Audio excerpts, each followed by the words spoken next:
Seeing is believing, that's what they always told me.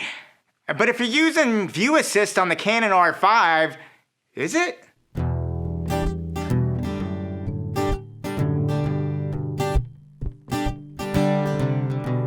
Okay, so I've been shooting on the Canon R5. It's a great camera. I really am enjoying it. Some quirks aside, which is a video for another time. But I did notice one thing that really popped up, and that is this. I use an Atomos Ninja 5 for my camera. It helps me kind of cheat some of those heat times. And one of the things about the newest firmware update from Atomos is that they have gotten a legalized option on the Atomos Ninja 5. And this is great because for the first time, you can really see and monitor on your Ninja what your log footage is actually closely looking like, and more importantly, what it's gonna look like once you get it in the computer. I'm not gonna go in all the details of why legalize is an amazing thing. Please go check out Gerald Undone. He did an incredible video on that. Check that out, I'll put a link down below. But the key thing you need to know is now you have a system you can go out in the field and know very closely what your monitoring is with your R5 and your C-Log footage. And this is important because C-Log, as it exists right now, is not a very robust log. It's not like V-Log on the Panasonics and other things like that. It's actually a pretty subtle log. Now, there's gonna be a firmware upgrade, hopefully, but right now, if you're shooting with C-Log, you've actually got a lot less room to push and play with it than you do in some other logs in other cameras. I just find C-Log 1, for lack of a better term, is just not that robust and interesting.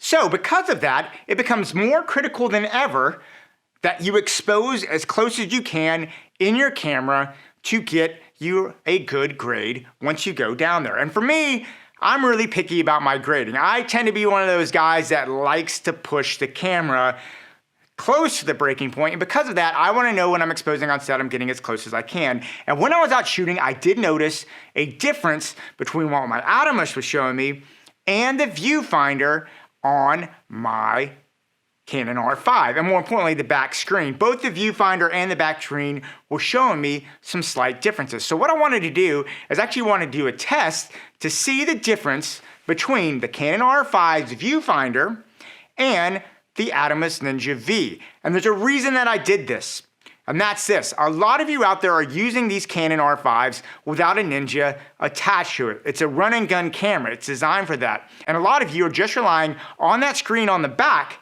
to give you your exposure and let you know what your image is. And I did notice a difference, so I figured I'd go out there, do a quick test, and look at the differences between what my Atomos is seeing and what my Canon R5 is seeing. So let's go in Premiere and take a look. Okay, so here we are in Premiere, and we have the log files here. I do want to emphasize there's been nothing done to these files. This is pure log footage, and I just wanted to show you the difference in how the screen shows you log footage versus the Atomos Ninja 5. So, as you can see, I basically had an X-Stripe color checker, and I ran through a series of tests here where I did both the colors, and I also did just the white card. So, this is kind of what we're going for. So what I'm gonna do is I'm just gonna take this now.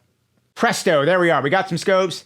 I do have just my program window up here just so you can see what I'm looking at. But this is a straight up log footage with the Canon Log View Assist turned off. And as you can see, because I have my Atomos Ninja 5 with legalized option on it, I have a pretty close waveform to what I got. I know that I can look at this log exposure and know that it's pretty close to being true. Now let's look at this exact same thing with the View Assist on.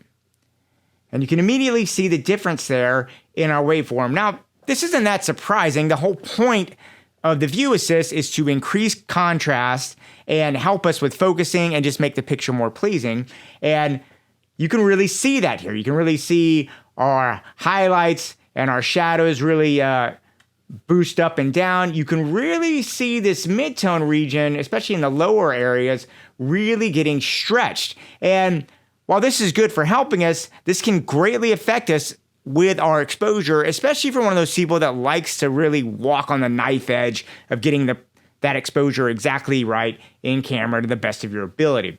And once again, you can kind of see these differences here between it, and it's what we would expect, but there is a very noticeable difference that you can see between the two factors. And now I'm going to come over here to the color, And once again, you can see our color chart here, and you can see that all of our midtones and our shadows and our highlights do fall pretty similar.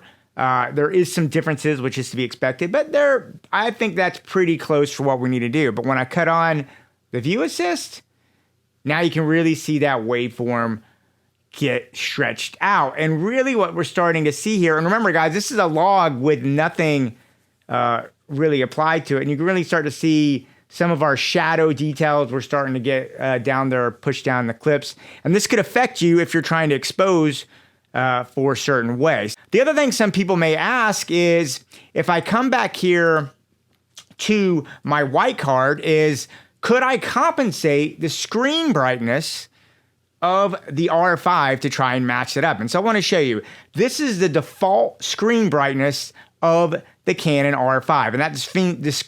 And that default screen brightness is 4 on your camera. So what I did is I came and I dropped this down, kept my log back on, and then what I did is I tried to drop the brightness down to 3.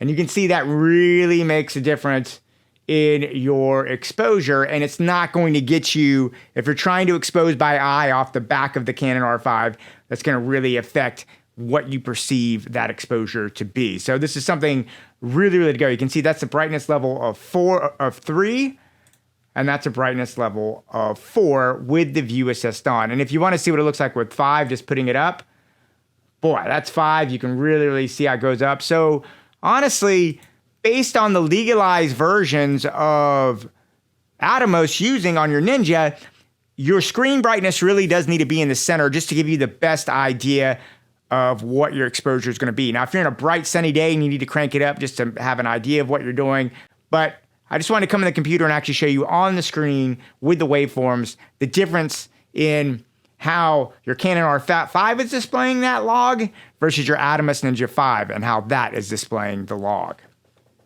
Okay, so what do you think? Proof in the pudding, right? The waveform doesn't lie. And I know these differences aren't massive.